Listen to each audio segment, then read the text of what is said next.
Live from New Delhi, you're watching the India Newshour, India's voice to the world. I'm Preeti Kaur. Coming up in the next 1 hour, ISRO successfully launches US ComSat BlueBird Block 2 mission aboard its heavy-lift LVM-3 M6 rocket from Sriharikota, adding another feather to India's space journey.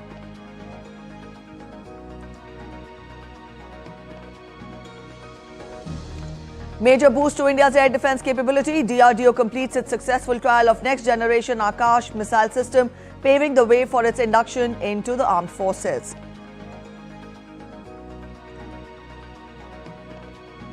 Bangladesh remains on the edge with continuous violence and protests. India calls in Bangladesh High Commissioner in Delhi, while US lawmakers urge UNIS-led government to conduct free and fair polls. Tensions between US and Venezuela escalate as both nations justify their actions at the coast. US reiterates threat to impose and enforce sanctions to the maximum extent. And in cricket, India beat Sri Lanka by 7 wickets in the second Women's T20 International to take a 2-0 lead.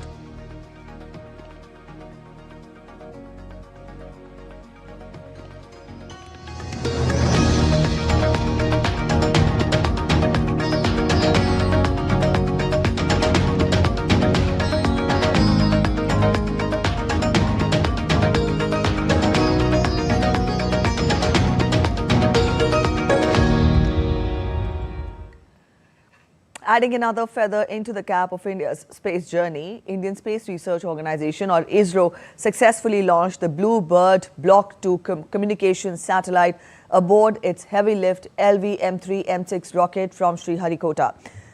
The historic mission, under a commercial deal between ISRO's arm New Space India Limited and US firm AST Space Mobile, aims to deploy a next-generation satellite providing high-speed cellular broadband directly to smartphones across the globe.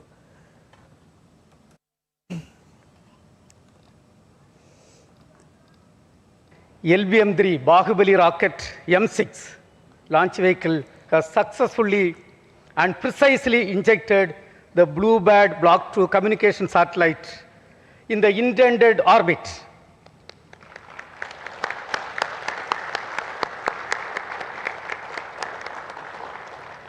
This is the first dedicated commercial launch for a customer from USA, that is AST Space Mobile.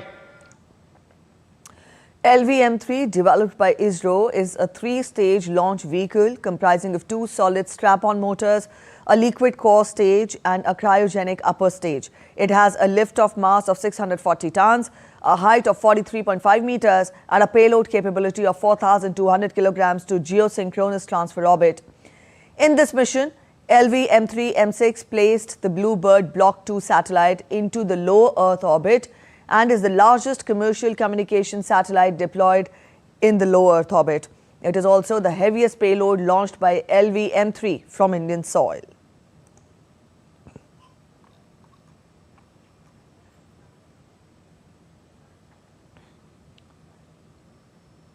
In its earlier missions, LVM-3 successfully launched Chandrayaan-2, Chandrayaan-3 and 2 OneWeb missions carrying 72 satellites. The previous launch of LVM-3 was the LVM-3 M5 CMS-03 mission that was successfully accomplished on November 2nd this year.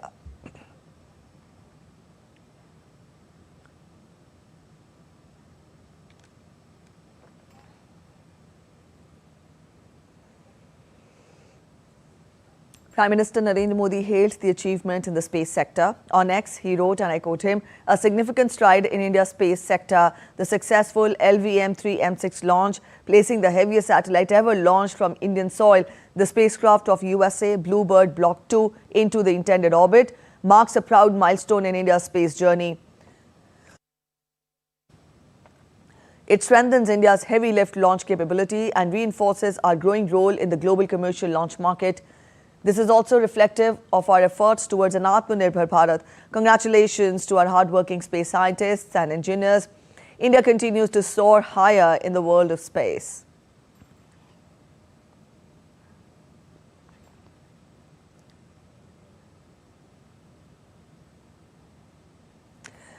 Powered by India's youth, our space program is getting more advanced and impactful. With LVM-3 demonstrating reliable heavy lift performance, we are strengthening the foundation of our future missions such as Gaganyaan, expanding commercial launch services and deepening global partnerships.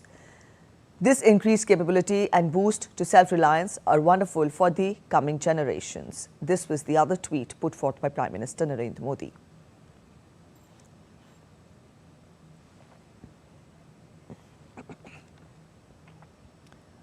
All right, Dr. Ajay Lele, space expert from ITSA, joins us to help us understand how big and significant is this development. Thank you so much, sir. Good morning for joining us on DD India Newshour. This is another feat that has been established by ISRO, and LVM-3 M6 has placed BlueBird 2 into the intended orbit. We would want you to explain to our viewers in very simple layman terms, what does it mean for ISRO and the country's space ambitions? Thank you so much for having me. I think this is a very interesting mission as far as India is concerned at various levels. The first and most important thing is that India has launched the heaviest satellite so far into a low Earth orbit, which is weighing more than 6,000 kgs. So this is definitely a very great achievement as far as India is concerned, because to launch a heavy satellite into an orbit, you require a very stealthy and a very reliable launch vehicle. If we see the launch vehicle, the LVM-3, this was the 9th successful launch of this vehicle.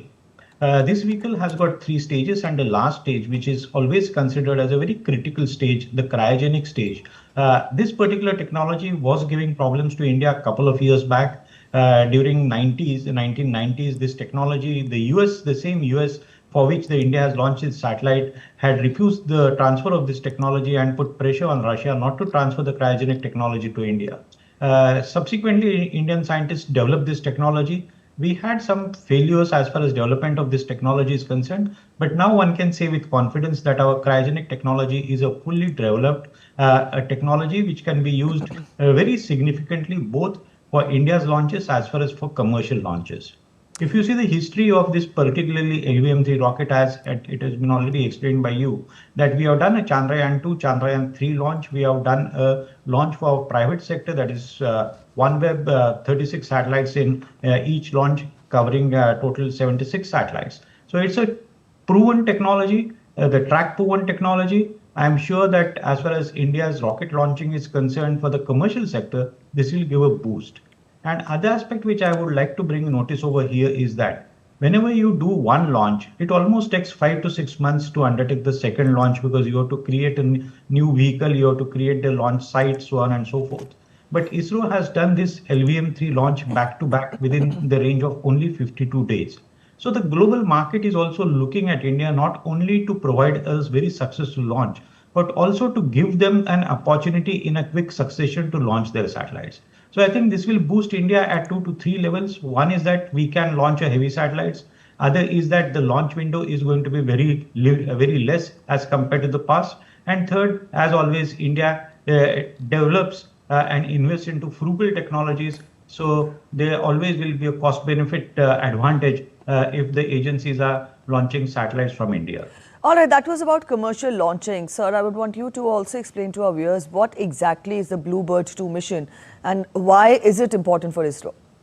As far as this satellite is concerned, India is not going to get benefited from this. So as far as ISRO is concerned, the importance is commercial importance, and the importance is that we have successfully launched a heaviest satellite.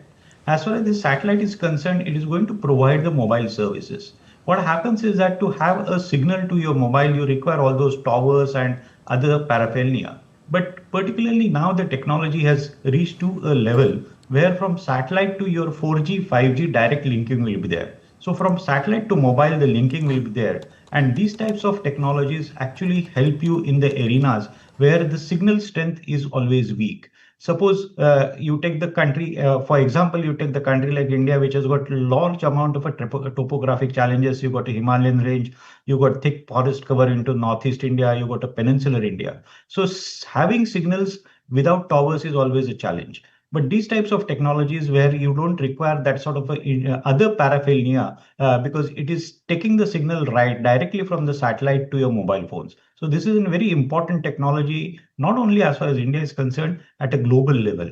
If you see the track record of this particular company, BlueBird, they are saying that particularly because of this satellite, there'll be 10 times increment as far as technology and reach of that company is also concerned. So very significant milestone from a commercial aspect for the mobile technology.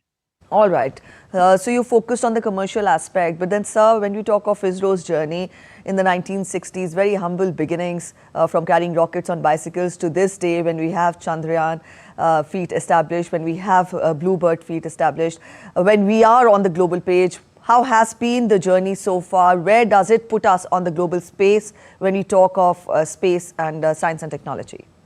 I think if you trace the history of India's space program, it has been a slow but a very steady journey.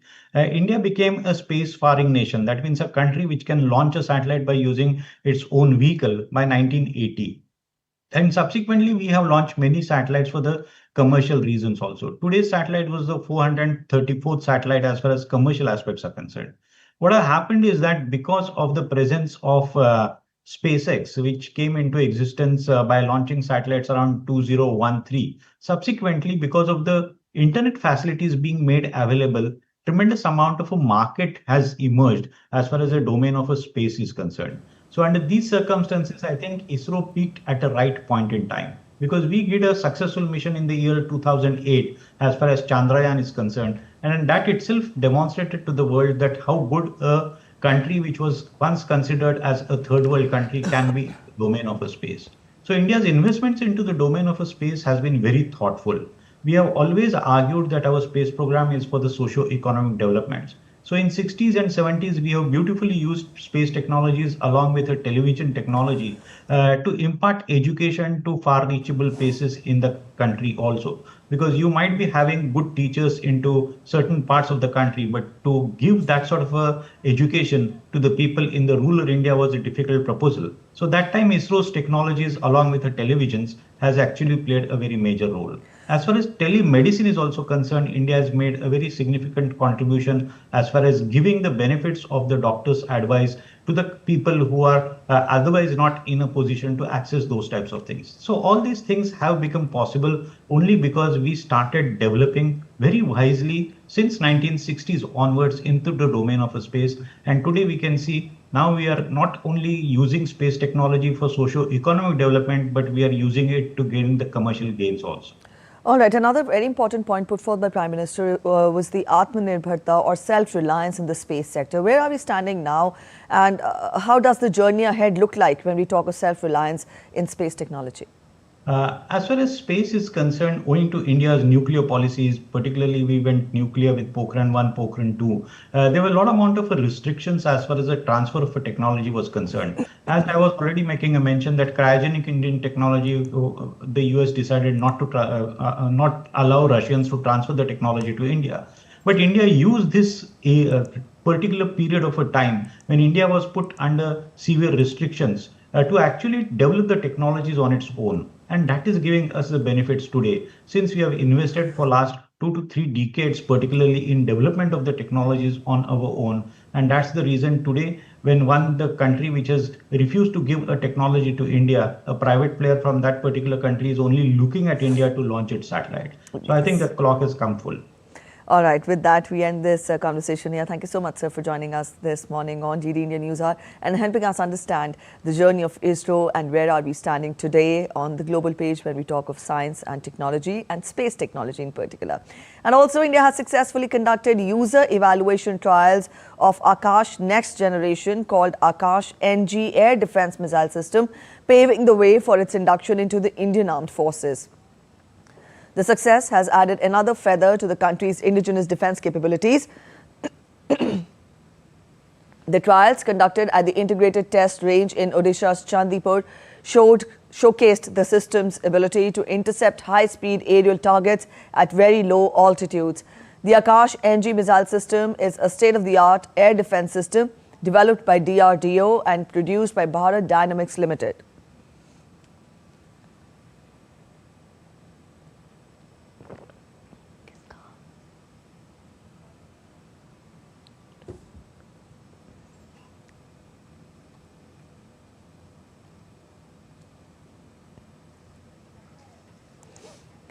The Akash NG missile system consists of several advanced features, including an indigenous radio frequency seeker, dual pulse solid rocket motor, and fully homegrown radars and command, control, and communication, that is C2 systems. These features enable the system to detect and engage high-speed, low-altitude, and long-range, high-altitude targets with high precision.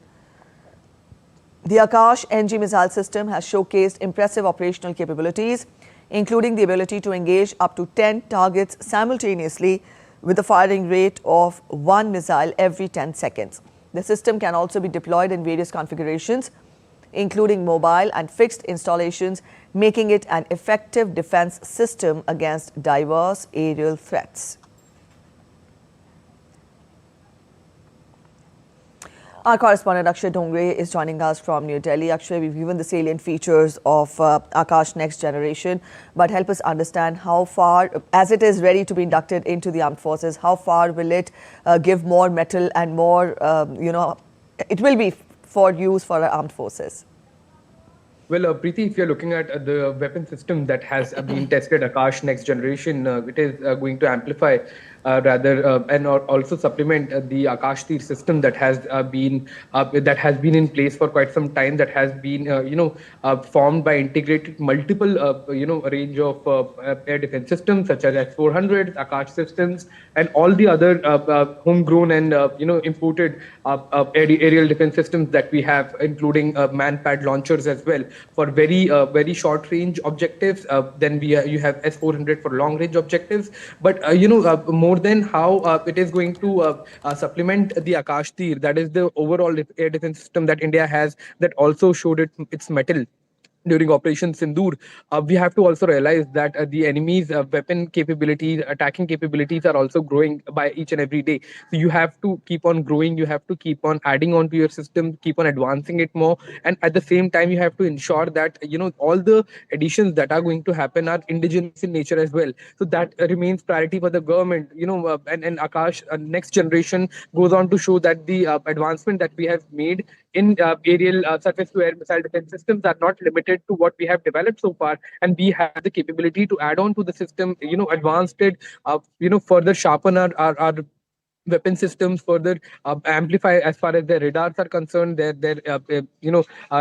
propellant systems are concerned. So it has to be both an aerial defense system has to be both a short range, medium range, and long range. So if you look at the Akash Next Generation, this is medium range system, has a range of about 60 to 80 kilometers, has an amazing kill ratio, and the best thing about this system is that it's highly advanced and completely indigenous. That goes on to add more in its value, because not only we will be saving millions of our reserve dollars in terms of buying another system from abroad, but we can now also deploy these here and find our customers to add on to our weapon exports, defense system exports, to add on to our economy as well. So it's not just the defense system that gains from the induction of Akash Next Generation, but also to the economy of the country as well. All right, Akshay, yes, the thrust here is on indigenously built artillery and also in Operation Sindoor. This is what was the highlight of the operation, because we've seen Akash, surface-to-air missile, BrahMos cruise missiles, and drones like Nagastra were used. Where are we standing when we talk of self-reliance and Atmanirbharta in our defense systems? What is the road ahead? To what extent have we moved forward when we talk of realizing and achieving Atmanirbharta in the defense forces? Well, if you look at the defense industry per se, and indigenization here, then it's a sector that requires decades of investment, and then only the results start to come in.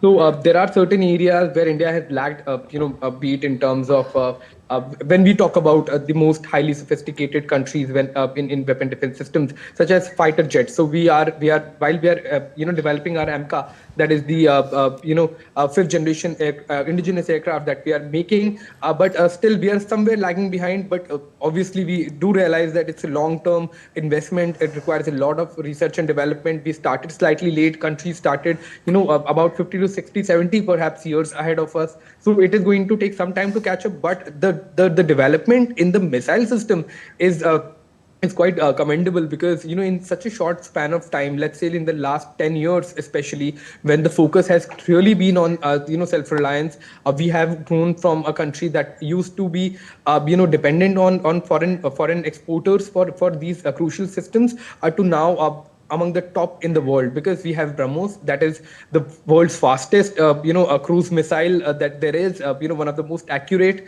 Then we have Akash Tir system that has showed its mettle in during Operation Sindoor, because all the Chinese and the Turkish and the Pakistani drones that were trying to infiltrate, none of them could do any kind of significant damage, despite them being in hundreds of numbers. That goes on to show our capability in air defense system, on par, if not better than some of the world's best, including the Iron Dome, that is perhaps Iron Dome and the Patriot systems of the US. There we have done commendable work. When we look at Nag missile, Akash missile, surface-to-air missiles, to air-to-air missiles, we are doing extremely well. In fact, now India is being looked at not only a country that is self-reliant in this technology, but perhaps one of the best, where countries are lining up to buy our missile systems.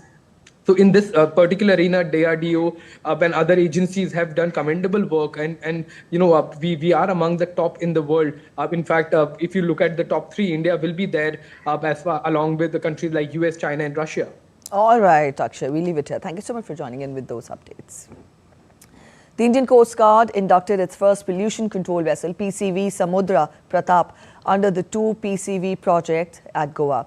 The induction marks a major milestone in strengthening India's maritime pollution response and self-reliance in defense manufacturing. Indigenously designed, built and equipped with advanced weapons, pollution response systems, dynamic positioning and firefighting capabilities, Samudra Pratap has over 60% indigenous content, enhancing pollution control, maritime law enforcement, search and rescue and exclusive economic zone protection. Venezuela's parliament on Tuesday approved a measure that criminalizes a broad range of activities that can hinder navigation and commerce in the country, such as the seizure of oil tankers. The bill, introduced, debated and approved within 2 days in the National Assembly, follows this month's seizures by US forces of 2 tankers carrying Venezuelan oil in the international waters. The bill calls for fines and prison sentences of up to 20 years for anyone who promotes, requests, supports, finances or participates in acts of piracy, blockades or other international illegal acts against commercial entities operating within the country. The bill will be sent to the executive for approval and will take effect once published in the official gazette. Venezuela's political opposition, including Nobel Peace Laureate Maria Corina Machado, has expressed support for Trump's Venezuela policy, including the seizure of tankers.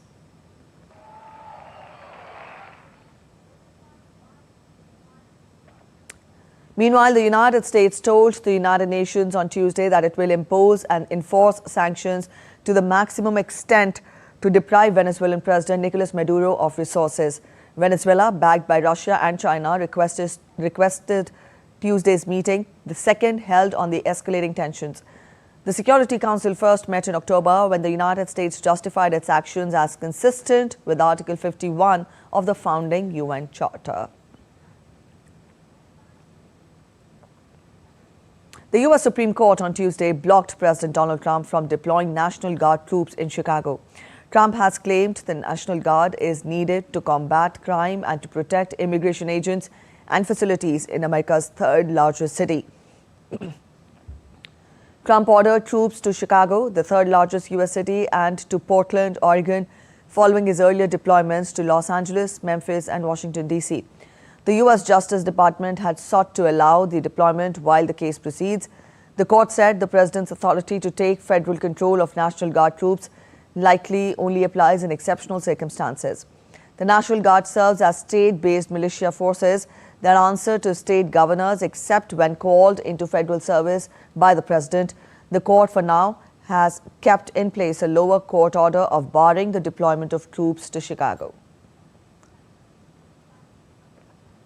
The U.S. Department of Justice said that a document making reference to Donald Trump, purportedly written by convicted sex offender Jeffrey Epstein to Larry Nassar, who is serving a life sentence, is fake. The department said in a statement, and I quote, "This fake letter serves as a reminder that just because a document is released by the Department of Justice does not make the allegations or claims within the document factual."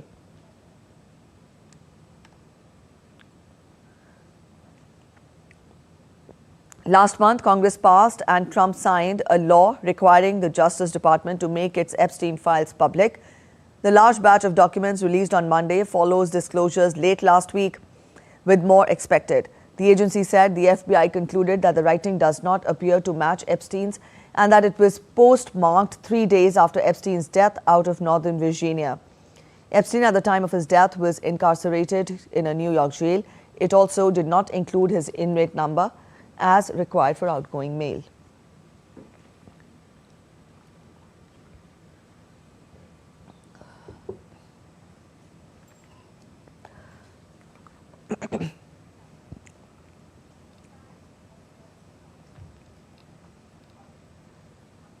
The Department of Homeland Security said on Tuesday that it was replacing its long-standing lottery system for H1B visa, that is work visas, with a new approach that prioritizes skilled, higher-paid foreign workers. The change follows a series of actions by the Trump administration aimed at reshaping a visa program that has become a pipeline for overseas workers willing to work for lower pay. Earlier this year, President Trump signed a proclamation imposing a $100,000 annual H1B visa fee on highly skilled workers, which is being challenged in court. The president also rolled out a $1 million gold card visa as a pathway to US citizenship for wealthy individuals. It will go into effect from February 27, 2026 and will apply to the upcoming H1B cap registration season. The number of new visas issued annually is capped at 65,000 plus an additional 20,000 for people with a master's degree or higher.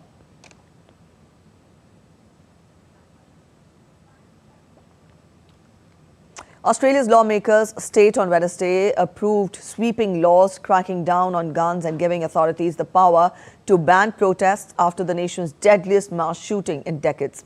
The reforms passed the upper house of New South Wales Parliament early on Wednesday. The new rules will cap the number of guns an individual can own to 4 or 10 for exempted individuals like farmers.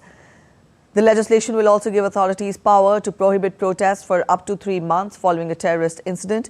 The government of New South Wales, where the shooting took place, has recalled its parliament to introduce toughest firearm reforms in the country. Late father and son Sajid and Naveed Akram are accused of targeting a Hanukkah event on Sydney's Bondi Beach, killing 15 people. Australia's federal government is at the same time pushing for new laws, creating an aggravated offence for hate preaching, penalties for those deemed to have sought to radicalize minors, and a new register of allegedly extremist groups it will become illegal to join. Moving on to updates from Ukraine-Russia conflict now. Ukrainian forces have pulled out of the eastern town of Seversk as Russian troops wage a battlefield offensive aimed at threatening key cities critical to Ukraine's defenses in the east. The fall of Seversk comes with Ukraine under US pressure to quickly negotiate peace in the nearly 4-year-old conflict triggered by Russia's invasion and puts Russian forces closer to the hub of Sloviansk. Sloviansk is a northern anchor of the so-called fortress belt of cities in Ukraine's heavily industrialized Donbas region, which Russia has demanded Kyiv cede before it ends its conflict. Ukraine's general staff said it had withdrawn soldiers to preserve lives and resources. Russia said earlier this month that it had captured Seversk, whose pre-war population was around 10,000, a claim Kyiv had denied. Meanwhile, Ukrainian President Volodymyr Zelensky called for additional pressure on the neighboring country to end the conflict. In a video message, Zelensky said that the key to peace agreement is that Russia must not sabotage diplomacy.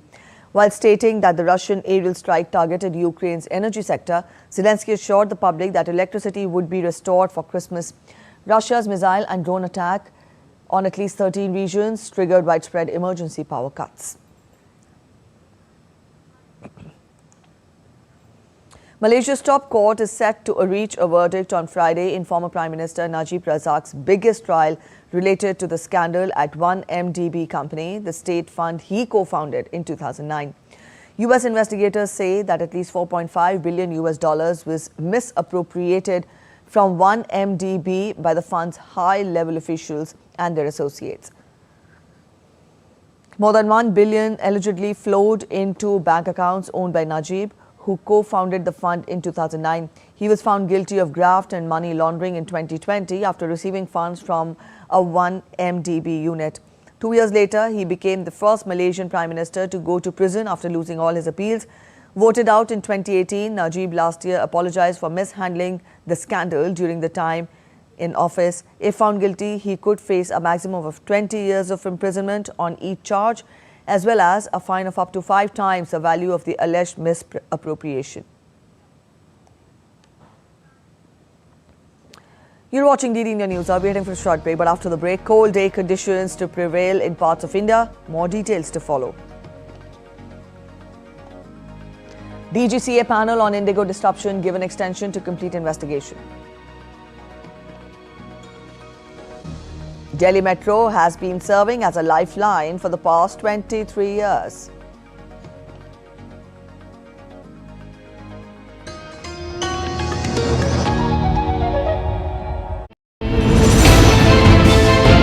Geopolitics and trade deals. Economic challenges amid development. Hard work and the path to prosperity. It's the economy always. Between walkers, money is what money does and says. Supply creates its own demand. Between the bulls pulls and bears tears. When supply chains globalization and India rises to the podium. We'll get you centered with the economic brief at 8 p.m. every Thursday on DD India.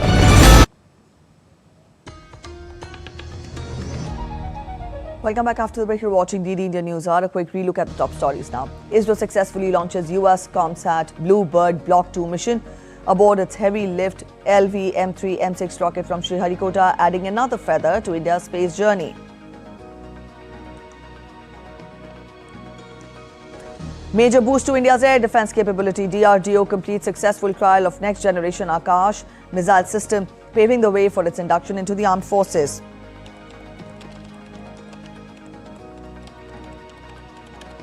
Bangladesh remains on the edge with continuous violence and protests. India calls in Bangladesh High Commissioner in Delhi, while US lawmakers urge UNIS-led government to conduct free and fair polls.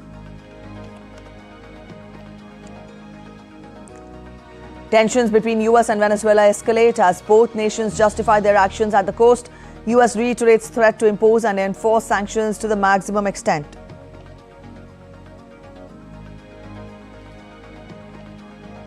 And in cricket, India beat Sri Lanka by 7 wickets in the second Women's T20 International to take 2-0 lead.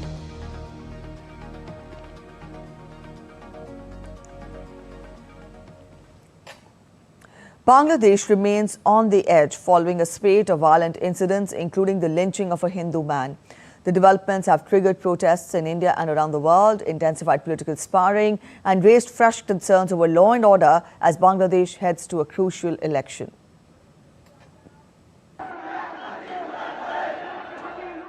On Tuesday, Inqilab Moncho, one of the prominent platforms that emerged during Bangladesh's July uprising, held a protest rally in Dhaka over the killing of its convener, Osman Hadi, at Shahbag.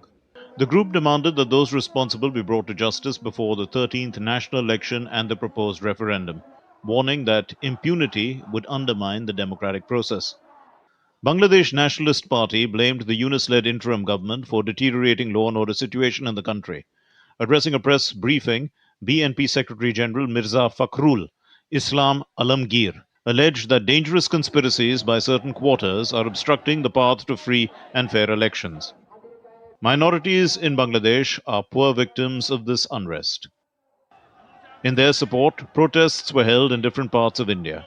In the national capital, members of the Vishwa Hindu Parishad staged a protest outside the Bangladesh High Commission, while in Kolkata, hundreds of demonstrators marched towards the Bangladesh Deputy High Commission, condemning the violence and demanding accountability.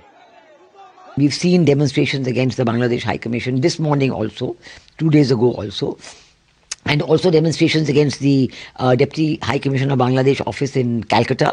and also in Bhopal and other places. So it is a very difficult situation, because all this time, we kept taking it up with the Bangladesh people. We kept telling them, but they would not actually, do anything about it. So now it's like, a very, very strong and powerful reaction. With political tensions rising, street protests intensifying, and concerns mounting over security of minorities, Bangladesh's fragile transition is facing its toughest test yet, even as the clock ticks towards elections. Bureau Report, DD India. Amid the growing unrest in Bangladesh, India has called in Bangladesh High Commissioner Riaz Hamidullah to express grave concern over the series of incidents targeting Indians and diplomatic missions. This is the second time the Bangladeshi envoy to India, Hamidullah, was called in by the Indian government amid tense ties between the two countries following violent anti-India protests in several parts of Bangladesh.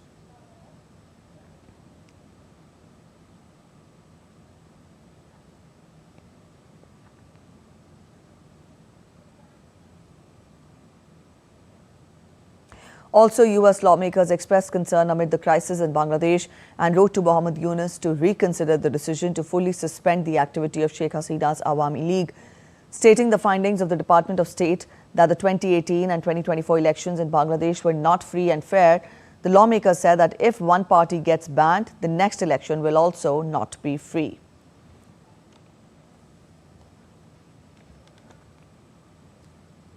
Our correspondent Naval Sang Parmar joins us on phone line. Naval Sang, good morning. We've told the viewers about the current situation. You get us more details. What is the present situation in Bangladesh? What are you witnessing on ground? Well, in Bangladesh, after the last week's lawlessness and the chaotic condition on the street of Dhaka, in which the media and the cultural organization and the minority attacked in Bangladesh, and then after there is a huge uproar in the international media against the lawlessness and the chaotic condition in Bangladesh. Now there is a kind of political realignment or political rethinking is going on in Bangladesh. I want to make one example here, that the Nahid Islam, who is the very close to Dr. Muhammad Yunus, and he is one of the pioneer in the anti-student movement in Bangladesh, which toppled the Sheikh Hasina government last year. Yesterday, he made a statement that the NCP, the National Citizen Party, the student-led political party, is in favor of having a civic and political, restoring the civic and political rights of Awami League, Sheikh Hasina's party, which is banned in Bangladesh nowadays. So that is a big update. And as you mentioned, that the US lawmaker also made a statement that if the major political party like Awami League is not allowed to participate in the election, then how can one say it is a participatory and free and fair election? So the Nahid Islam statement is very crucial at this juncture. Second thing, earlier in the day, yesterday, he made statement that the BNP, Bangladesh Nationalist Party, as well as Jamaat Islamist, both are trying to harness the Awami League vote. They are trying to corner the Awami League vote. He made allegation against the major political party here in Bangladesh. And Nahid is very close to Dr. Muhammad Yunus, and the NCP, the National Citizen Party, is having a backing of, it is said in Bangladesh that it is Yunus party. So this is the very crucial update in Bangladesh politically. All right, this is the crucial update in Bangladesh when we talk of the political developments. But then I would want you to help us understand the current ongoings in Bangladesh with regards to the protests, the situation on the ground. Added to that, also, which are the specific areas in Bangladesh where protest or unrest is being witnessed? Also, do we have any word on the elections that are the much anticipated elections? When would the elections be held? Yeah, today there is now it is, I would like to mention here that tomorrow is the scheduled arrival of Tariq Rahman, the BNP's acting chairperson. He is returning to Bangladesh after 17 years. So BNP is gearing up to offer him a grand welcome. And around 5 to 7 lakhs people may assemble on the road and streets of Bangladesh when he is coming tomorrow. So that is the big development here in Bangladesh. And at the same time, regarding the election, yesterday there was a press conference of the BNP's Secretary General Mirza Fakhrul, and he said that still we have a doubt, and people are asking whether election will happen or not. And in the scenario where the Nahid Islam and political parties like NCP is questioning the Jamaat and BNPs and the participation, they are asking for the participation of the civics rights or restoring the civics rights of the Awami League. In that scenario, there may be a change in the schedule of election. All right, Naval Singh, thank you so much for joining in with those updates. And back home, we'll get you weather updates, not only from India, but from rest of the world as well. Large part of north, central and eastern India are likely to continue experiencing dense to very dense fog and cold day conditions over the coming days. According to IMD's latest weather bulletin, dense to very dense fog during night and early morning hours is likely in Uttar Pradesh, Haryana, Chandigarh and Punjab till December 29th, while similar conditions may prevail over Uttarakhand and that too till December 28th and Madhya Pradesh till December 25th.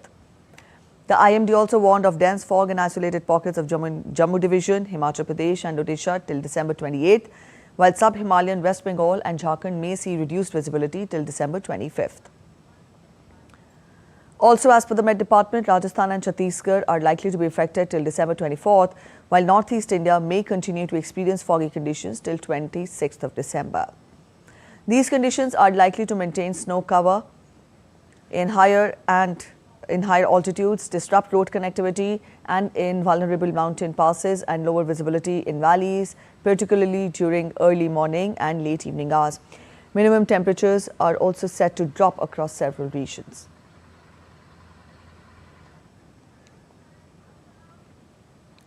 The market square of Sommers, a town in southern France's Gare region, was flooded on Tuesday. The square was submerged under over a meter of water in the morning after the Vedor River overflowed its banks. The town's mayor confirmed that the floodwaters had begun to recede, but noted that several businesses and homes had sustained water damage. As per the public meteorological agency, Meteo France, Aveyron department of the southern France remained under orange alert for flooding and heavy rain on Tuesday evening. The Hérault department was placed on a red alert for potential surges. Flooding hit the town after repeated rises of the Vidorul River.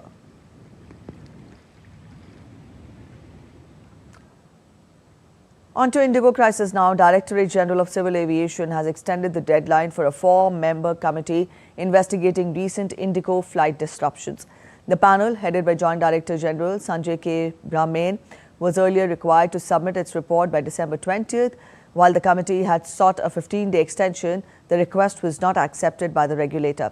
Instead, the DGCA has granted a shorter extension, directing the panel to submit its findings by Friday, December 26th. The report is expected to outline the causes of the disruptions and recommend corrective measures to prevent future occurrences.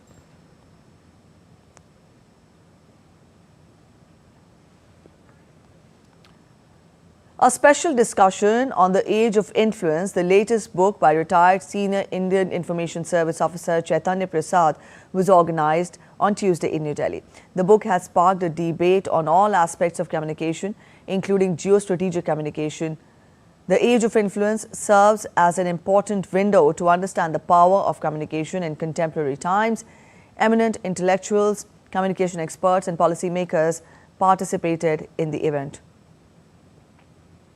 JNU Professor Amitabh Mattu, India Foundation Director Alok Bansal, Senior Journalist Nitin Gokhale and Siddhant Sibul took part in the discussion. Speaking about the book, Chaitanya Prasad said that it is a vibrant compilation of 50 articles published on major platforms over the past few years.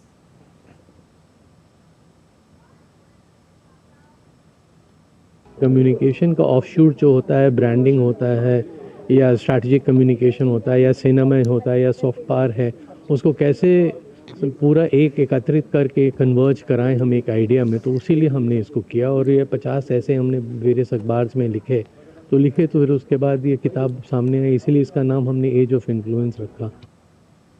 Experts believe that in the current phase of global uncertainty, the book is not merely a collection of information, but an analysis of how nations shape influence on the global stage.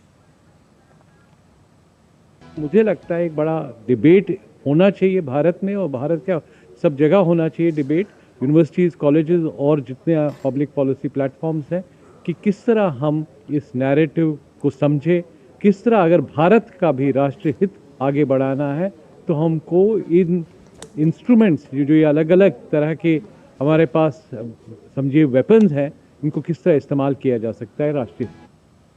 India marks a major healthcare milestone as SS Innovations completes 100 robotic telesurgeries using its indigenous SSII mantra system, showcasing how advanced surgical care can now be delivered remotely, strengthening access and innovation nationwide. Take a look. India marks a major leap in technology-driven healthcare. SS Innovations International Inc., the developer of India's first indigenous surgical robotic system, SSI Mantra, has achieved a landmark milestone with the successful completion of 100 robotic telesurgeries. In one day, we are completing 25 telesurgeries scattered throughout the country. We have already done 100 surgeries, and today was a way to see how can we advance this thing further.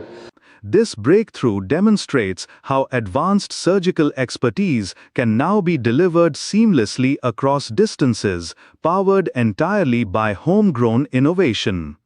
To commemorate the achievement, SS Innovations hosted India's first marathon robotic telesurgery, during which over 20 tele-enabled robotic surgeries was successfully performed in a single day. For that, we have 10 surgeons that have traveled from different places, and we have done all different specialties, urology, gynecology, general surgery, colorectal surgery, cardiac surgery, and pediatric surgery.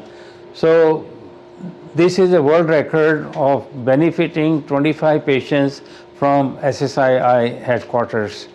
The marathon served as a real-world clinical validation of the SSI Mantra platform, highlighting its precision, safety, and scalability across multiple surgical specialties.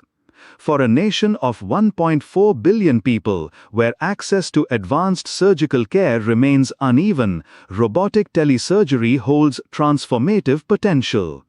By enabling expert surgeons to operate remotely, SSI Mantra bridges critical healthcare gaps, reduces geographic inequities, and brings specialist-driven care closer to underserved regions.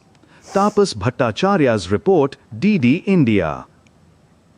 In India's Delhi NCR, the Delhi Metro has been serving as a lifeline for the past 23 years. On this very day in 2002, former Prime Minister Bharat Ratna Atal Bihari Vajpayee inaugurated the Delhi Metro, marking commuting in the capital easier. Under the leadership of Prime Minister Narendra Modi, the Delhi Metro has witnessed rapid expansion over the past 11 years. Let's take a look.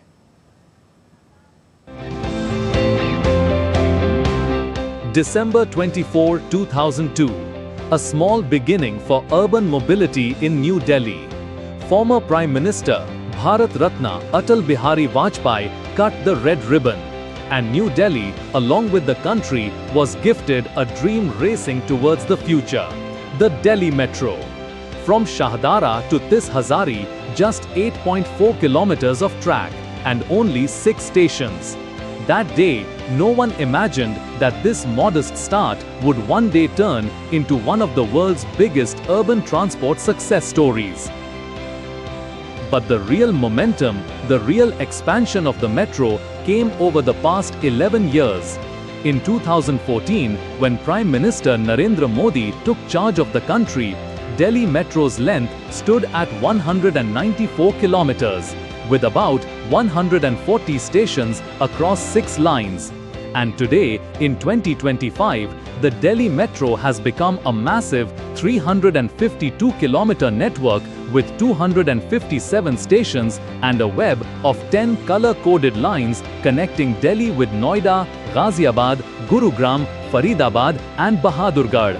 While the metro network has doubled over the past 11 years, it now carries an average of around 6.7 million passengers daily. In 2013-14, this figure was just 2.2 million. The expansion of the Delhi Metro has emerged as a model for the nation. आज देश में आधुनिक infrastructure निर्माण का महायज्ञ चल रहा है। 2014 तक सिर्फ 5 शहरों में मेट्रो की सुविधा थी, आज 21 शहरों में मेट्रो है। ये सभी विकास कार्य विकसित भारत के उस रोड मैप का हिस्सा है जो आज हर देशवासी के लिए एक मिशन बन चुका है। During PM Modi's tenure, Phase 3 expansion of the Delhi Metro began, bringing several major changes. In 2017, the Magenta line was launched from Janakpuri West to Botanical Garden. This is India's first driverless metro line. Then, in 2018, the Pink Line from Majlis Park to Shiv Vihar was started. With a length of 59 kilometers, it is the longest line of the Delhi Metro. The Grey Line began operations in 2019, stretching 4.3 kilometers from Dwarka to Najafgarh and was extended to Dhansa bus stand in 2021. The Violet Line and Red Line were also expanded. But the Modi government's plans did not stop there. Under Phase 4, 103 kilometers of new lines and 83 new stations will be added by 2029.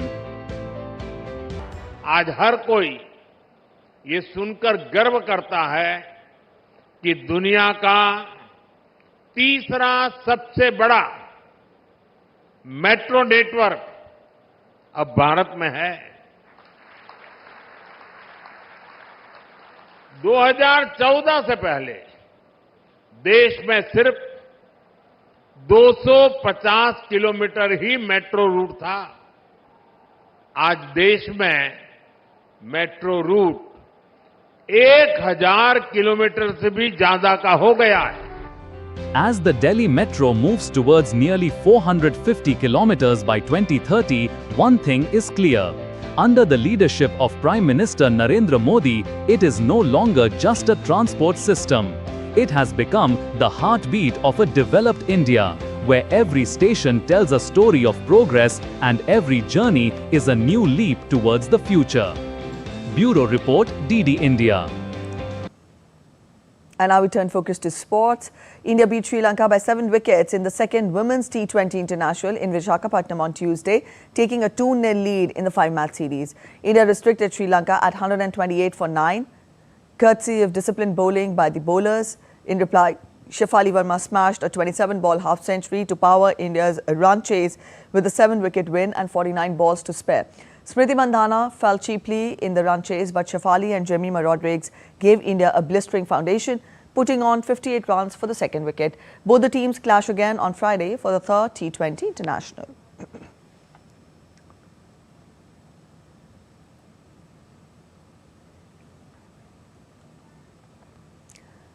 Arsenal defeated Crystal Palace in penalty shootout to progress to the semi-finals of the Carabao Cup when goalkeeper Kepa Arrizabalaga saved a spot kick from Palace defender Maxence Lacroix. The Gunners edged out Palace 8-7 on penalties following a 1-each draw in normal time. Arsenal moved into the last 4 of the competition and will now face London rivals Chelsea over 2 legs for a place in the final. Arsenal host Brighton and Hove Albion in the Premier League on Saturday. Palace, who are 8th in the Premier League, play Tottenham Hotspur on Sunday afternoon.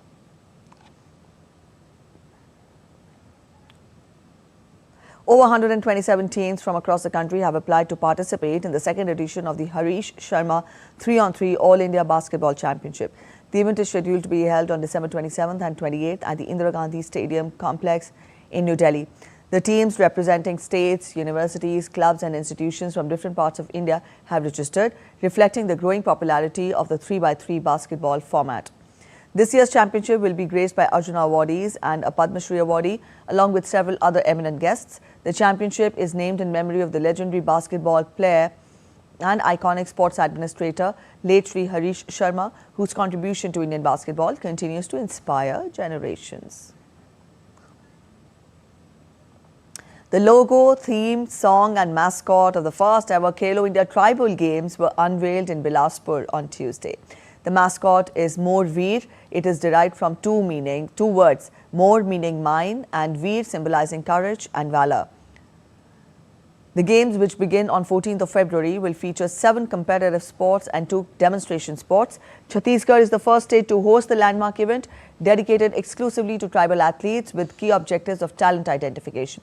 The ceremony was graced by Chhattisgarh Chief Minister Vishnu Deosai, Deputy Chief Minister Arun Sao and officials from the Sports Ministry, State Government and the Sports Authority of India.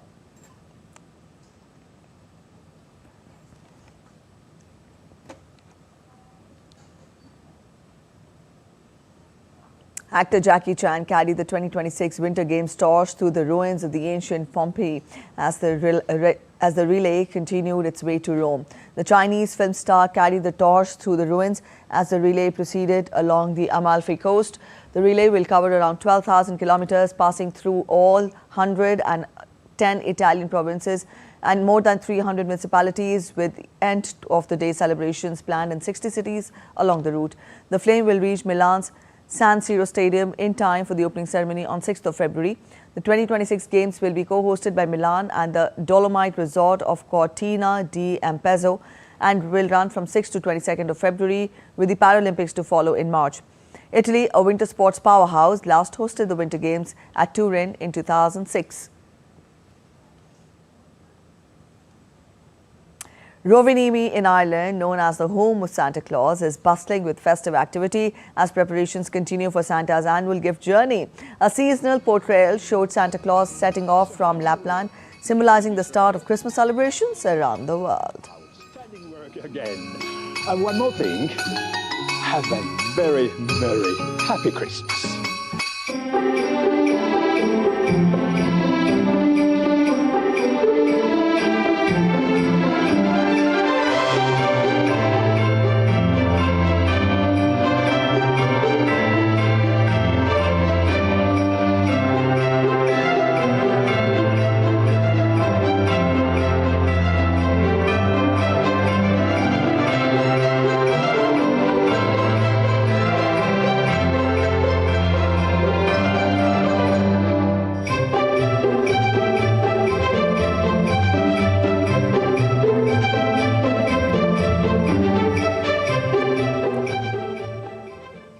So with those beautiful visuals, we end this edition of DD India News Hour, but news and updates continue. Thanks for watching DD India News Hour. Bye-bye.